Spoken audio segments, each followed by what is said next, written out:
I want to begin by telling you who Sydney is before she became a diagnosis, before lab values, before hospital wristbands, before words like autoimmune, hemolysis, dialysis, and relapse entered our daily vocabulary.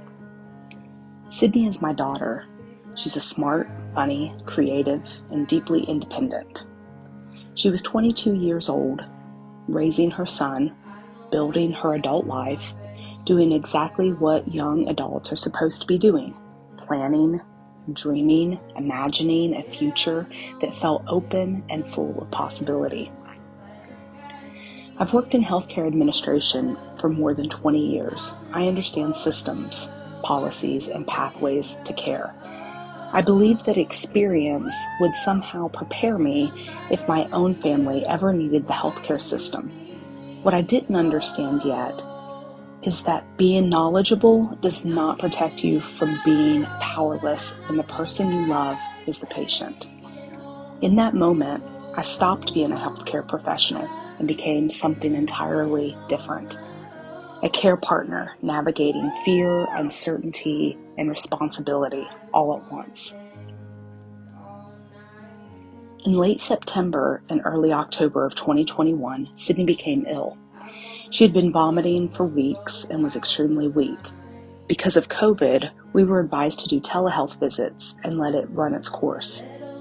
After 2 additional telehealth visits and 1 face-to-face appointment, we were told it was just a bug. Then, on October 15th of 2021, Sydney woke up jaundiced. Yellow skin, yellow eyes, the kind of yellow that stops you in your tracks. As a mother, I knew instantly this was not normal and we needed to get her to the hospital. At the emergency room, we learned her hemoglobin was critically low. I remember the way the room felt when those words were spoken. That moment split our lives into before and after. Nothing about our family has been the same since. Sydney spent 15 days in the hospital. 15 days that felt endless.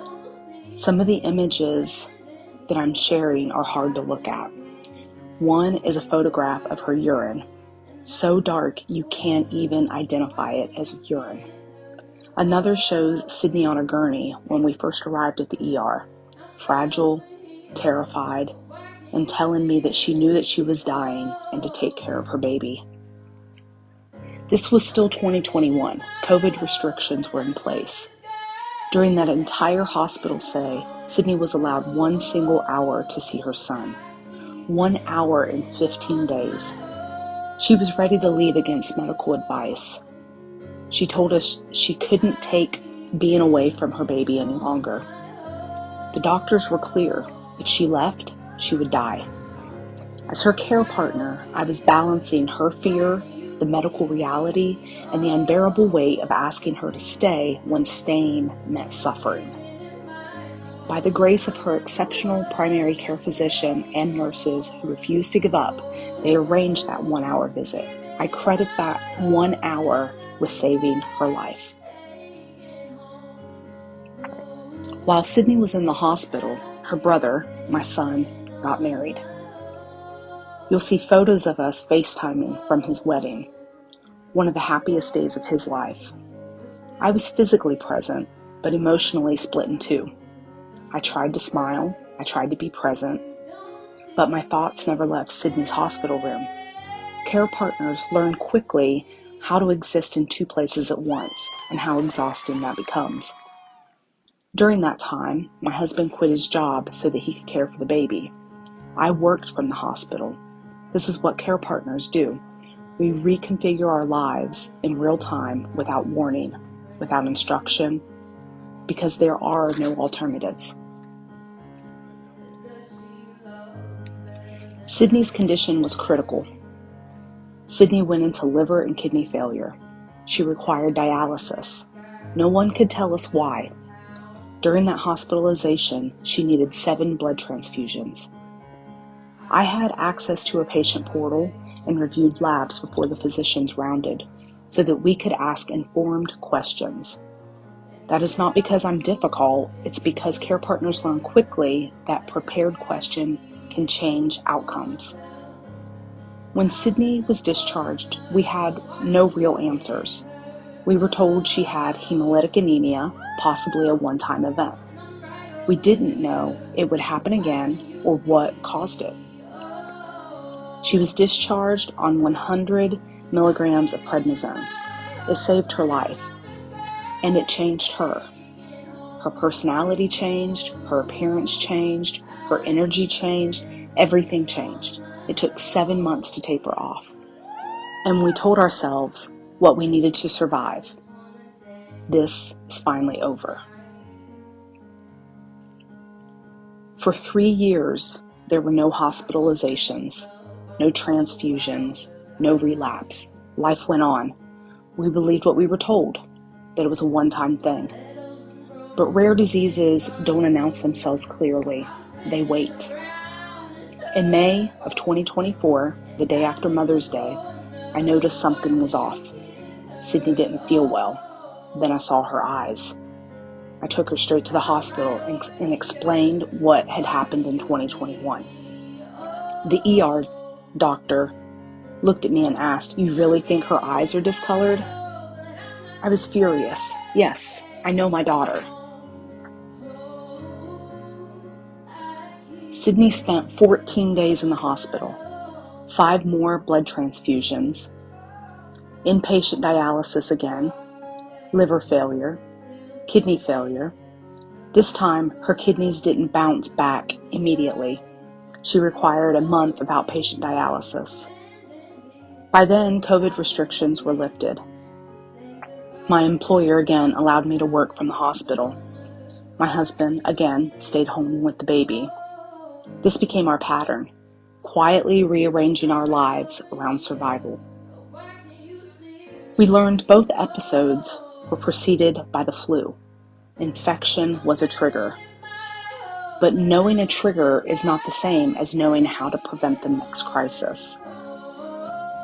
In January of 2025, Sydney relapsed again. This time, she was assigned a new hematologist, one who refused to give up. That month, we finally received a confirmed diagnosis of warm autoimmune hemolytic anemia. A name brings relief, and it brings weight. We also learned that wAIHA alone does not cause kidney failure. That meant there was more. Initially, doctors suspected atypical hemolytic uremic syndrome, but the pieces didn't fit. Her kidneys always recovered, which is not typical in AHUS. Pregnancy is often a trigger, and Sydney had already had 2 children. That uncertainty led us to Ohio State University, where we met Dr. Spiro Catalan. After reviewing her full medical history, he told us Sydney did not have AHUS. What he believed she had was something even rarer. Today, we know Sydney has wAIHA, and an ultra-rare condition so rare it doesn't even have a name yet. One that causes blood clots in her small blood vessels and leads to liver and kidney failure. As a mother, I live in constant vigilance. Every lab result matters. Every symptom could signal another race against time. Care partners do not get the luxury of medical detachment. Our nervous systems stay on high alert. When someone in our household gets sick, we isolate. This is devastating when you have children involved. I manage guilt from every direction, protecting Sydney, protecting the children, and knowing no option feels fully right.